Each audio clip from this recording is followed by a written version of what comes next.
Днес е специален ден в SF Motors, защото току-що пристигна това. Това е Mercedes AMG GT2 W16, но не W16 заради двигателя, ами заради болида на Mercedes за Формула 1 W16, или какво става, когато вземем технологии от Формула 1 и ги приложим в GT серии.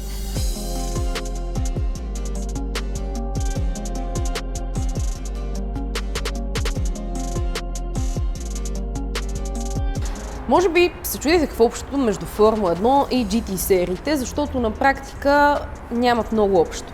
Мерцедес обаче има общо в двете серии, като един от най-доминиращите отбори, както в GT сериите, така и във Формула 1. В GT сериите Мерцедес присъства от 1952 година, първо с 300 SL, след това вече и изгражда платформи около SLS GT3, както и последващите GT платформи. Във Формула 1 Мерцедес се включва от 1954 година и от тогава има над 100 победи и 8 последователни титли при конструкторите, като един от наистина най-доминиращите състезатели в тези две моторспорт серии. Така че, колкото и невероятно да звучи, идеята за GT автомобил, вдъхновен от Формула 1 технологии, не е толкова далечна за Мерцедес и всъщност за първи път виждаме нещо толкова близко, което да слива тези два свята.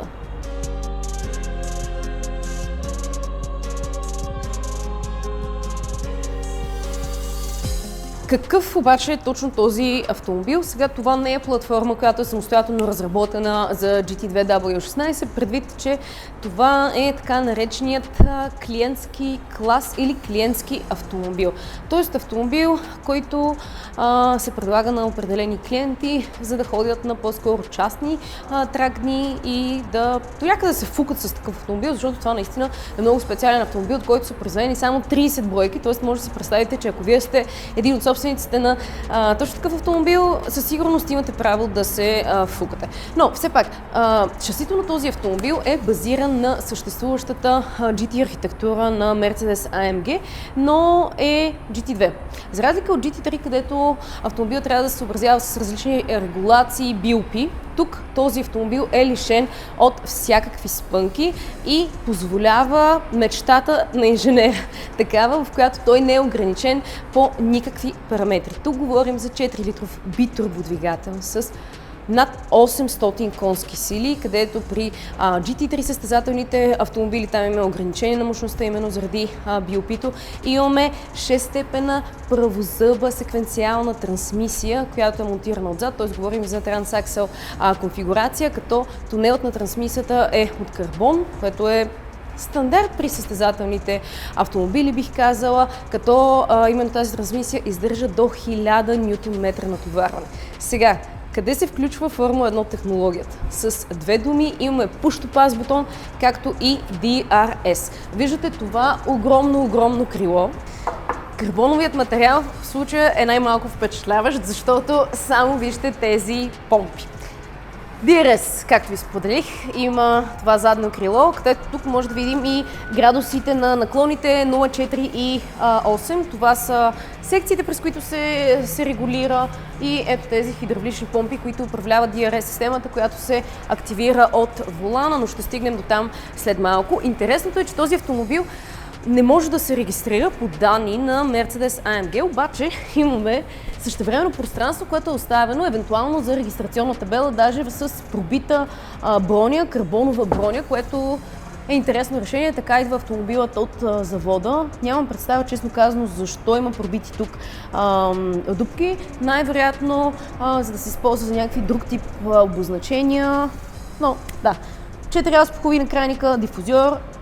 Всичко е от карбон, разбира се, и ливреята на AMG Petronas, вдъхновена от Формула 1. Шасито е с алуминиева пространствена рама, има напълно интегриран roll cage, все пак е състезателен автомобил. Продължавайки темата с аеродинамиката, огледалата. В смисъл, това не е нещо, което може да видите на стандартен GT автомобил, само на състезателен.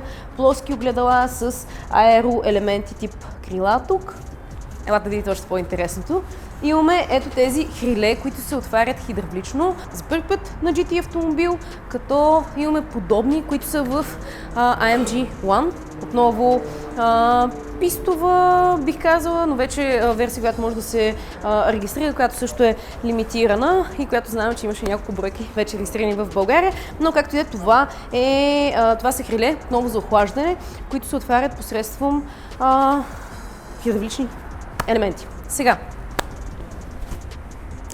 елате да ви покажа нещо, което гарантирам ви, че не сте виждали на състезателен автомобил, обикновен състезателен автомобил. Изключваме джантите, централната гайка и апаратите и дисковете. Виждате ли какво има около самият диск? Това е нещо, което е директно взето като концепция от Формула 1, където колелата са напълно закрити. Такъв тип аерорешение се използва за максимално прецизно насочване на температурата на въздуха, която идва посредством смукването на тръбите и благодарение на ето този капак от вътрешната страна имаме много по-прецизна и точна насоченост на самата струя, за да се постигне максимално правилно охлаждане на тези спирачки, защото със сигурност, когато говорим за подобна машина, не искате да имате проблем с спирачките. Така че това е нещо, което е супер впечатляващо, поне за мен. Аз никога не бях виждала на състезателен автомобил, заводски състезателен автомобил. Ето такова нещо, но и често казано, май за първи път се доближавам до толкова специфичен и специален състезателен клиентски автомобил. Друго интересно са гумите. Хомологация на Pirelli. Не може да си ги купите от който да било магазин, тъй като те са специално с хомологация за този автомобил.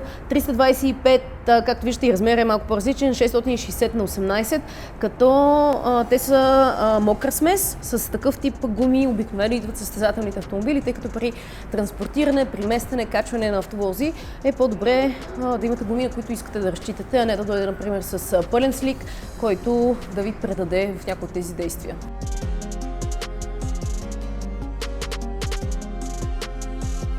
Докато явката от Mirafiori подготви автомобила за палене, защото все пак си има специална процедура, аз ще използвам момент да ви разкажа още малко за екстериорният дизайн. Отново огромен преден лип, карбонов. Имаме AMG емблема по средата, имаме колан за изтегляне, състезателен автомобил все пак. Иначе силуетът си е безспорно GT, Mercedes GT автомобил. Имаме ето тук и ето тези отново аерокрилца, както и тук накалника. Всичко е карбоново и много аеродинамично. Предният капак е цяло произведение на изкуството, освен че е огромен и прилича на торпедо. Имаме тук един аеротунел, който е с перки, който служи за охлаждане. Един огромен радиатор може да видите през решетката. Тъй като, както споделих, двигателят е 4 литра V8 битурбо и произвежда 830 конски сили, които са доста впечатляващи на това купе, което тежи едва 1410 кг.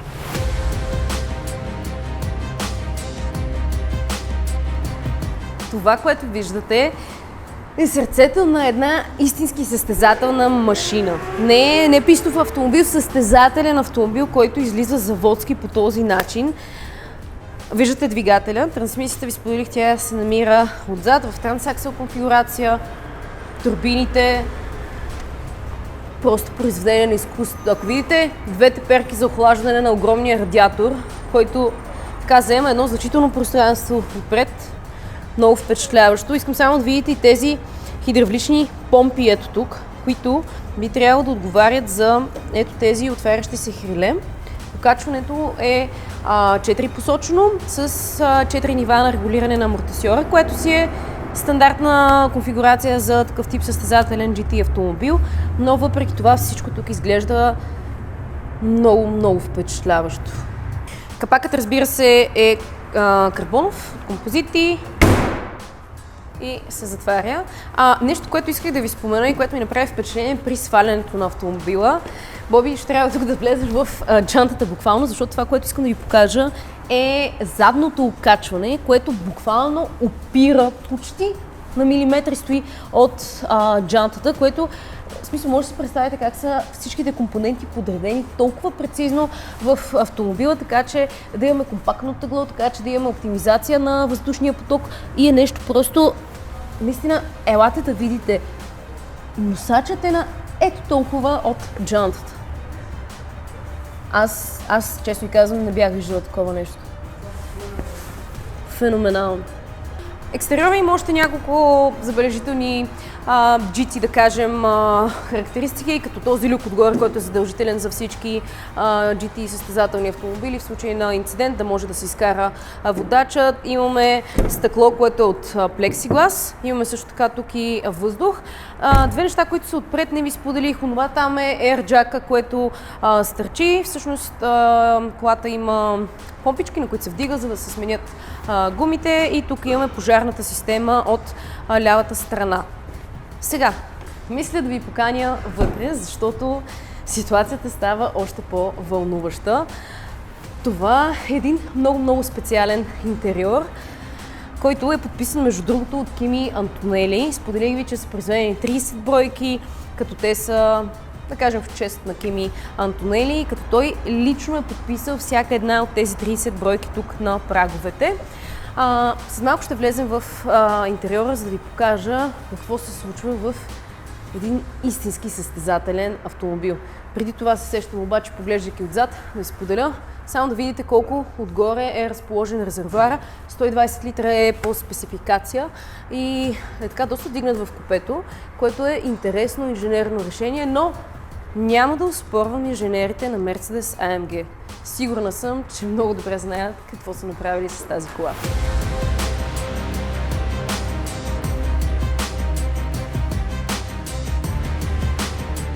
По принцип днес не е най-подходящия ден за мен за сядане в такъв автомобил, защото кака ви Габи, или по-точно баба ви Габи, си секна кръста и честно казвам малко предизвикателство, но поемам болката, защото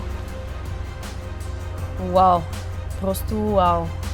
Не съм сигурна откъде да започна, но понеже погледът ми падна върху педалите, хайде от тях, седалката е фиксирана. Това означава, че вие не можете да я месите напред и назад. Но какво правите, когато сте с ръст от 1,64 м като мен? Това е лошо, ако го виждате. Това е за педалите, които се движат напред и назад цялата плоча. Всъщност така се регулират те и по този начин може да регулирате автомобила, за да ви бъде удобен. Воланът също може да се регулира изключително много посредством. Ето тук имаме един лост, който ми е малко трудно, често казвам, да го сваля надолу и който може да издърпате нагоре, надолу. Само искам да погледнете колко е голям хода на волана. Това направо е впечатляващо. Наистина много яко. Иначе самата позиция на седене е много ниско, почти легнали сте. Аз лично не виждам предният капак, но съм сигурна, че с една подложка, може би ето така, ако застана, ще ми е малко по-удобно. Но да го мисля, когато имам парите за това. Тази кола, между другото, струва около над 800 000 евро.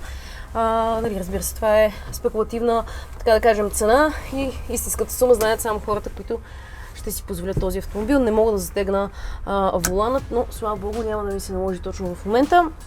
Продължаваме с централния тунел, карбонов, както изподелих. Тунелът на трансмисията също е карбонов, като тук взема позната конфигурация на V-образен двигател. Знаете, това беше препратка в стандартните улични версии на Mercedes, тук дори с цилиндрите, по този начин подредени, но в случай тук само са запазили тази V конфигурация. Какво имаме тук? Сега имаме роторен бутон, който отговаря за нивото на ABS, т.е. да определим системата колко може да ни помага в дадено състезание. Имаме traction control по същия начин, имаме предавка reverse се включва от този бутон, имаме fuel pump. Това е много интересно, този бутон. Всъщност след такъв тип състезания отборите източват останалото гориво в резервоара посредством този fuel pump бутон и по този начин се измерва реално колко е изхарчил литри автомобила. Имаме и системата, която е противопожарната, за малко да я натисна, която е задължителна за всеки такъв тип автомобил, както да имаме вътре в купето, така и отвън, за да може при евентуален инцидент маршалите да реагират от външната страна. Fuel Reset. Имаме тук различните карти на двигателя, имаме за светлините, DRS, от тук също може да бъде активирано крилото, както и перка или по-скоро климатик. Хайде не климатик, ами разбрах думата, Боби. Фен, перк, как беше? Имах предвид да се охлаждате, за да не ви е прекалено топло по време на състезание. Това е воланът от Формула 1, вдъхновен, състезателен изцяло волан, като имаме няколко бутона. Започвам от лявата страна, бутон за DRS, Push to Pass, P2P, което е директно взето от Формула 1, Page минус и Page плюс, това е за смяна на изгледите на дисплея отзад. Имаме ляво и дясно, което е за мигачите, неутрално от тук се включва, имаме също така за почистване, т.е. чистачката се активира, включване на течността за чистачката. От дясната страна най-горе имаме Radio Control бутон, след това имаме Pit Stop бутон в червено, Page Plus, както ви споделих, за смяна на изгледите, десен мигач, Start Stop бутон, имаме флаш и за светлините. Този флаш бутон кара колата да мига така отвън и, често казано, е интересно и готино изглежда по време на състезание. Пълен рол кейдж, както виждате, интегриран. Общо ето това е изгледа на автомобила. Няма кой знае колко функции. Общо ето всичко, от което се нуждаете за един състезателен автомобил. И мисля, че е време да го запалим, да чуем гласчето на този 4-литров битурбо.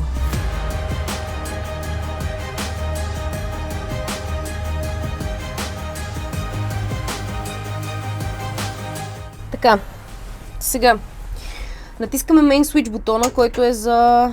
само секунда. Така, включили сме Main Switch бутона. Ignition-а е... Така, ще чакаме да се зареди това. Колата е хубаво да я запалим на съединител. Натискам Ignition и...